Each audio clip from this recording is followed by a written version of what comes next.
ओम शांति। आज 18 मई 2021 की साकार मुरली। आज बाबा ने कहा, मीठे बच्चे, कालों का काल बाबा आया है तुम्हें काल पर जीत प्राप्त कराने। मन मनाभाव के मंत्र से ही तुम काल पर जीत पाएंगे। प्रश्न, रूहानी बाप तुम रूहानी यात्रियों को कौन सी विशेष शिक्षा देते हैं? उत्तर, हे रूहानी यात्री, तुम देह अभिमान छोड़ देही अभिमानी बनो। रावण ने आधा कल्प से तुम्हें देह अभिमानी बनाया, अब आत्म अभिमानी बनो। यह रूहानी ज्ञान सुप्रीम रूह ही तुम्हें देता है और कोई दे नहीं सकता। गीत है ओम नमः शिवाय। ओम शांति। बच्चों ने अपने बाप की महिमा सुनी। गाया भी जाता है ऊंचते ऊंच भगवान, वह है सब बच्चों का बाप। बाकी जो भी हैं आपस में सब ब्रदर्स हैं और सबका बाप भी एक है, वह है शिव बाबा। बाप ने समझाया है, हे बच्चों, भक्ति मार्ग में तुमको दो बाप है, लौकिक बाप और पारलौकिक बाप। रचयिता से रचना को वर्षा मिलता है, वह है हद का वर्षा और यह है बेहद का वर्षा। बेहद का बाप तो एक ही है जिससे बेहद का वर्षा मिलता है, वह है निराकार। उसका नाम है परमपिता परमात्मा शिव। कहते भी हैं शिव परमात्माए नमः। वह है ऊंचते ऊंच, तुम्हारी बुद्धि चली जाती है निराकार बाप की तरफ। वह रहते हैं परम धाम में, जहां से तुम आत्माएं आती हो। वह है इस सर्व का सदगति करने वाला। उसमें भी भारत परमपिता परमात्मा का वर्थ प्लेस है। शिव जयंती भी यहाँ मनाते हैं। उस रूहानी बाप को ही ज्ञान का सागर, पतित पावन, लिबरेटर, गाइड कहा जाता है। वही दुख हरता सुख करता है। यह भारतवासी जानते हैं। यह दुखधाम है, भारत ही सुखधाम था। बाप बच्चों को बैठ समझाते हैं, हे भारतवासी, तुम विश्व के मालिक थे, जबकि तुम्हारा आदि सनातन देवी देवता धर्म था। देवी देवता धर्म श्रेष्ठ, कर्म श्रेष्ठ थे। अब ये धर्म भ्रष्ट, कर्म भ्रष्ट बन गए हैं, अपने को पावन देवता कहला नहीं सकते। कलयुग अंत तक भक्ति मार्ग चलता है, इसमें ज्ञान होता नहीं। ज्ञान से होती है सदगति। सर्व का सदगति दाता बाप जब तक न आए तब तक सदगति हो न सके। बाप कहते हैं, मैं कल्प के संगम युग पर आता हूँ। इस समय है ही पतित दुनिया, पावन एक भी होता नहीं। बल सन्यासी पवित्र बनते हैं, परंतु फिर उनको पुनर्जन्म तो यहाँ ही लेना है। 20 से जन्म लेना पड़े, वापिस जाने का है नहीं। जब चक्र पूरा होता है तभी बाप आकर ले जाते हैं। इनको कहा ही जाता है रूहानी ज्ञान। सुप्रीम रूह रूहानी ज्ञान देते हैं। सुप्रीम रूह ही ज्ञान का सागर, पतित पावन है। बाकी शास्त्रों का ज्ञान तो है भक्ति मार्ग। बाप कहते हैं, यज्ञ तप तीर्थ आदि करते और ही नीचे गिरते आए हो। तुम पहले सतो प्रधान थे। भारत में प्यूरिटी थी तो पीस प्रोस्पर्टी भी थी, हेल्थ वेल्थ दोनों थे। आज से 5000 वर्ष पहले की बात है। यह भारत स्वर्ग था उस समय, और कोई धर्म नहीं था। सिर्फ एक ही आदि सनातन देवी देवता धर्म था, जो परमपिता परमात्मा ने स्थापन किया। स्वर्ग की स्थापना तो वही करेंगे, मनुष्य तो कर न सके।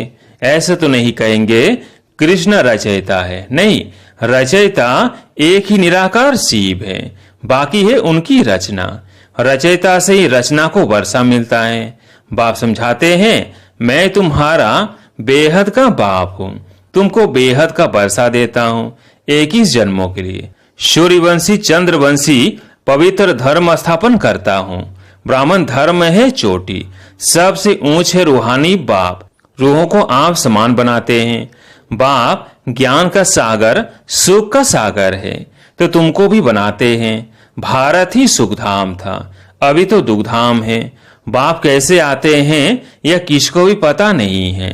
सतयुग आदि से कलयुग अंत तक ये सारी हिस्ट्री ज्योग्राफी भारत की है। ये लक्ष्मी नारायण कितने हेल्दी वेल्दी थे, कई बीमार नहीं पड़ते थे।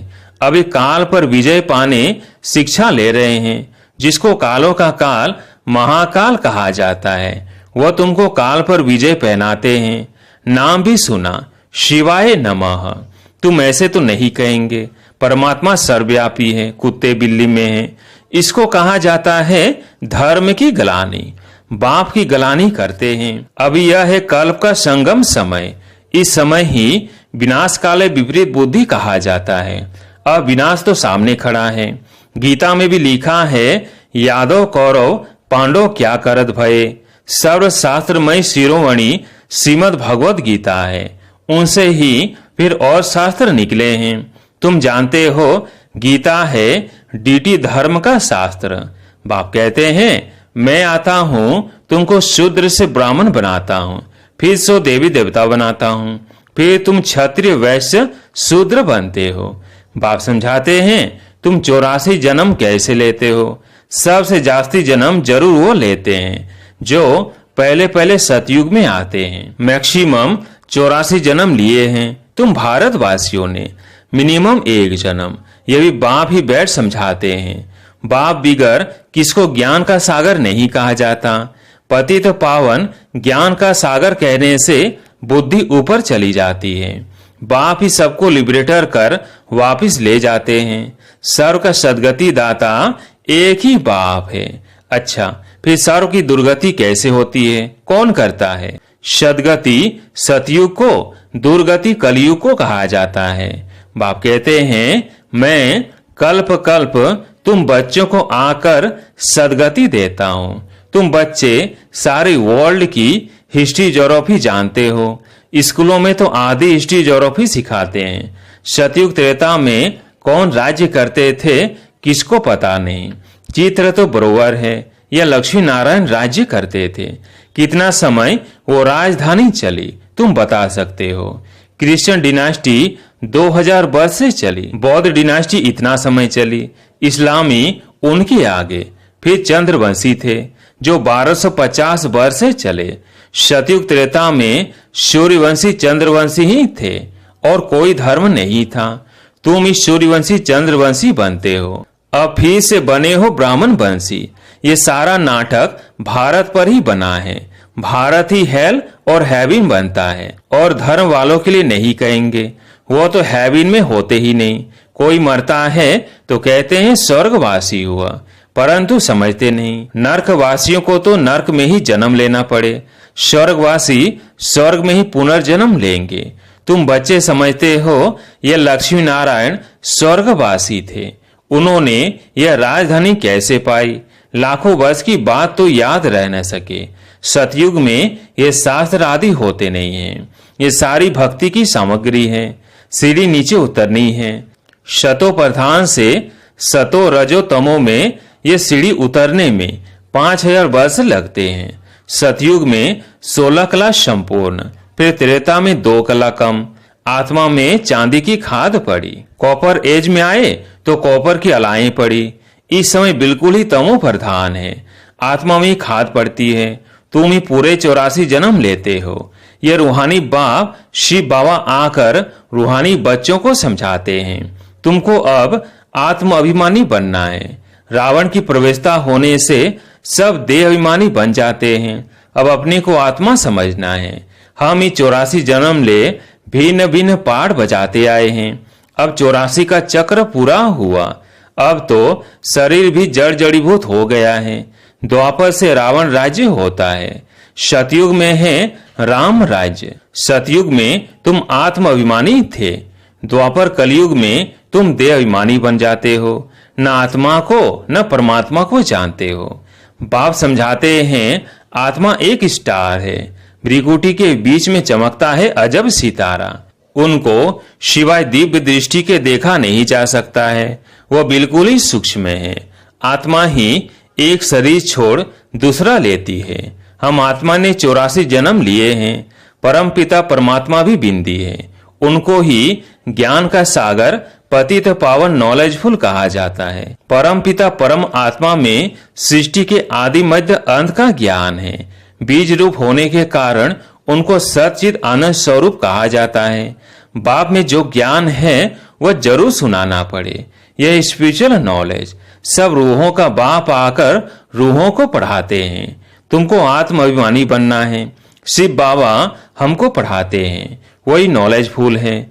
बाबा ही आकर स्वर की रचना रचते हैं, तुमको स्वर का लायक बनाते हैं। ये सृष्टि चक्र का राज कोई मनुष्य नहीं जानते हैं। बाप को ही न जानने कारण भारत का यह हाल हुआ है। भारत में प्यूरिटी थी तो पीस प्रॉस्पेरिटी थी, अभी तो है ही नर्क। फिर कोई स्वर्ग में जा के सकते, बिल्कुल ही पत्थर बुद्धि हो गए हैं। बाप कहते हैं मैं बच्चों के लिए कोई तो सौगात ले आऊंगा, तुमको स्वर्ग का मालिक बनाता हूं। जिन्होंने कल पहले वर्षा लिया है वही अब लेंगे, मनुष्य देवता बनेंगे। वास्तव में प्रजापिता ब्रह्मा के तो सब बच्चे हैं। अब ब्रह्मा द्वारा शिव बाबा रचना रच रहे हैं, ब्रह्मा कुमार कुमारी बनते जाते हैं। शिव बाबा से वर्षा लेने के लिए पुरुषार्थ करना है, तमो प्रधान से शतो प्रधान बनना है। बाप कहते हैं बच्चों मुझे याद करो तो तुम्हारे सब विकर्म विनाश होंगे। ये स्पिरिचुअल नॉलेज सिवाय बाप के और कोई दे नहीं सकता। रूहानी बाप ही रूहों को नॉलेज देते हैं। तुम रूहानी यात्रा करते हो, देहाभिमान को छोड़ देही अभिमानी बनते हो। आत्मा अविनाशी है, आत्मा में ही पाठ भरा हुआ है। आत्मा कैसे 84 जन्मों का पाठ बजाती है अब मालूम पड़ा है। हम सूर्यवंशी थे, फिर चंद्रवंशी बने, फिर हमको सूर्यवंशी बनना है। अभी बाप सतो प्रधान बनने की शिक्षा देते हैं। मामेकम याद करो, भगवानुवाच गीता का भगवान शिव बाबा है, न कि श्री कृष्ण। कृष्ण की आत्मा भी अब सीख रही है। अच्छा, मीठे मीठे शिगिलदेव बच्चों प्रति माता पिता बाप दादा का याद प्यार और गुड मॉर्निंग। रूहानी बाप की रूहानी बच्चों को नमस्ते। हम रूहानी बच्चों की रूहानी बाप दादा को याद प्यार गुड मॉर्निंग नमस्ते नमस्ते। धारणा के लिए मुख्य सार। पहला पॉइंट, रूहानी यात्रा करनी और करानी है। स्वयं को सतो प्रधान बनाने के लिए एक बाप को याद करना है। आत्म अभिमानी बनने का पूरा पूरा पुरुषार्थ करना है। दूसरा पॉइंट, काल पर विजय पाने के लिए बाप की शिक्षा को ध्यान पर रखना है। अपने को रूह समझ रूहों को ज्ञान देना है।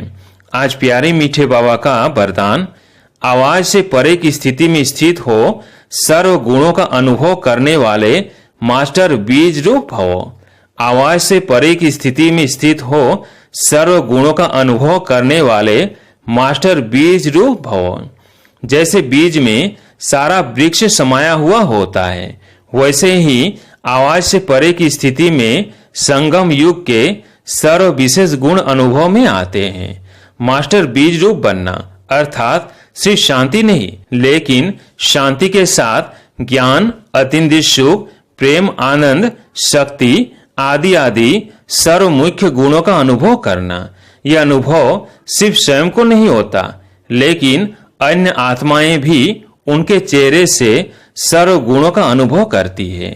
एक गुण में सर्व गुण समाये हुए रहते हैं। स्लोगन, अच्छाई धारण करो लेकिन अच्छाई में प्रभावित नहीं हो जाओ। अच्छाई धारण करो लेकिन अच्छाई में प्रभावित नहीं हो जाओ। अब सुनते हैं मातेश्वरी जी के अनमोल महावाक्य। जिसका साथी भगवान है उनको क्या रोकेगा आंधी और तूफान। जिसका साथी है भगवान उसको क्या रोकेगा आंधी और तूफान।